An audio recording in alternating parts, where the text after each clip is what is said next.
Young लड़के थे, सारे मेट्रोपॉलिटन शहर के, दिल्ली के, इसके जो मेजर रैंक के थे।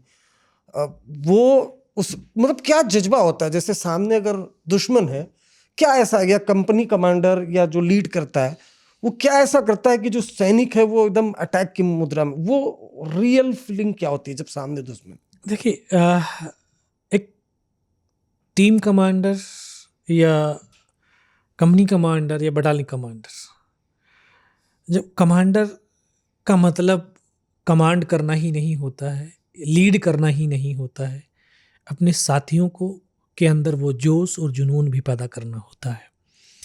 क्योंकि आज जो लीडर्स का मतलब समझते हैं लोग, जो है पॉलिटिकल लीडर समझते हैं, ठीक है, जिसमें भीड़ उसके पीछे पीछे चलती है।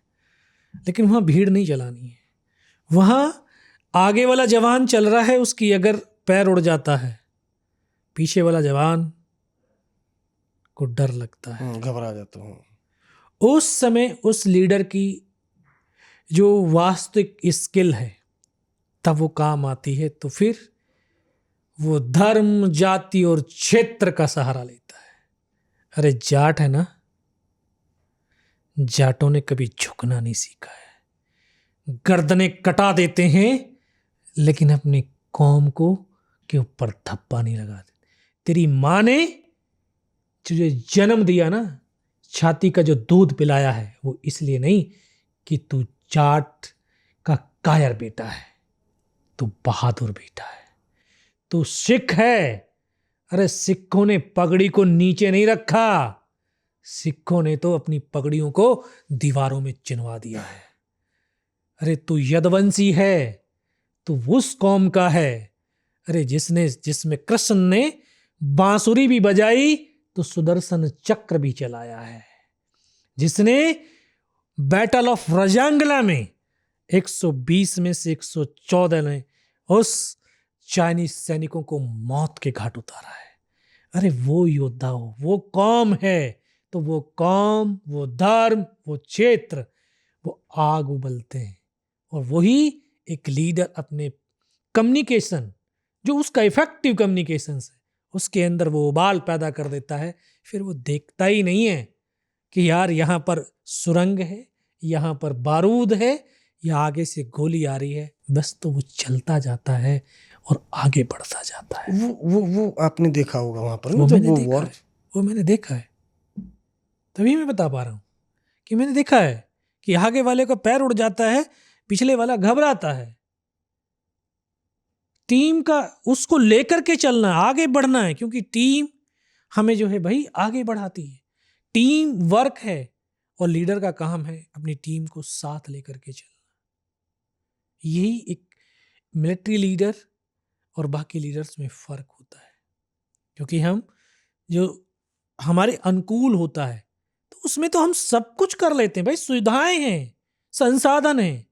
और जब सुविधाएं नहीं, संसाधन नहीं है, उनका सबका अभाव है, लेकिन फिर भी लक्ष्य को जीतना, ये इंडियन आर्मी का ही बस एक काम हो सकता है। इंडियन आर्मी बिना संसाधनों के अभाव में भी हम अपने लक्ष्य को पूर्ण कर पाते हैं। क्यों? क्योंकि टीम टीम के अंदर जो एकता है, विश्वास है, शक्ति है, शौर्य है, वो कूट कूट करके भरा होता है और एक दूसरे के लिए मरने को तैयार होता है।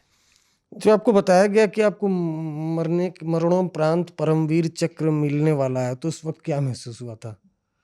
हाँ, मैं उस समय बेस हॉस्पिटल दिल्ली कैंट में था। तो हमने भी जो आज एबीपी न्यूज है, शायद उस समय स्टार न्यूज हुआ करता था, तो उसकी 8:45 की सूचना खबरें हमने भी पढ़ी। हॉस्पिटल में देखिए कि भाई कारगिल युद्ध के दौरान 4 परमवीर चक्र दिए जा रहे हैं, जिसमें से एक ग्रेनेडियर योगेंद्र सिंह यादव, 18 ग्रेनेडियर मरणोपरांत। तो मुझे लगा कि शायद मेरे साथी को है। हमने बड़ा जश्न भी मनाया, लेकिन रात को 12 बजे से फ़ोन शुरू हुए, क्योंकि कहीं ना कहीं मिनिस्ट्री ऑफ डिफेंस के अंदर एक गलत मरणोपरांत की सूचना दे दी गई। तो सुबह 4 बजे उनको ये पता चला कि क्योंकि एक नाम के हजारों व्यक्ति हैं, लेकिन आर्मी नंबर का एक ही होगा। तो बोला, जब उस आर्मी नंबर से ढूंढा गया, यार अगर इसको मरणोपरांत है तो इसकी बॉडी कहाँ है? तो उनको सुबह 4 बजे पता चला तो जिंदा है बेस हॉस्पिटल में। फिर तब 15 अगस्त सुबह 9 बजे के आसपास chief of army staff general VP Malik वो मिलने के लिए आए और उन्होंने इस चीज़ की जो है घोषणा भी की थी, बताया भी था। कि परमवीर चक्र आपको दिया जा रहा जी। है। आपके जो साथी थे जब वॉर चली जिसमें वो मारे गए, उनकी याद आती है तो क्या भाव आता है तन मन में? दुख होता है कि जो साथी थे, साथ में लड़ रहे थे, आज वो जिंदा होते तो वो भी अपने परिवार को, अपने जो जिस तरह के हम सुख भोग रहे हैं वो भी सुख भोग सकते थे। लेकिन कहते हैं वीर भोग्य वसुंधरा, ठीक है।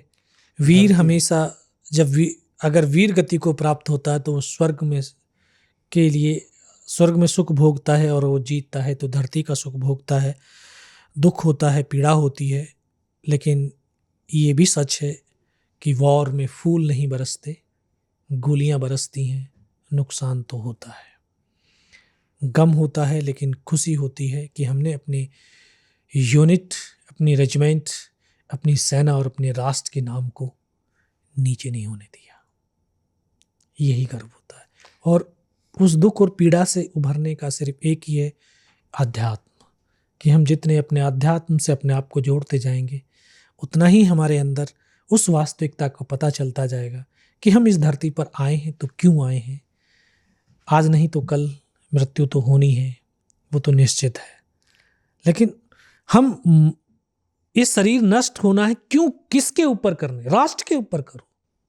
अगर राष्ट्र के ऊपर करते हैं तो माँ बाप को भी गर्व होता है और इस राष्ट्र को भी गर्व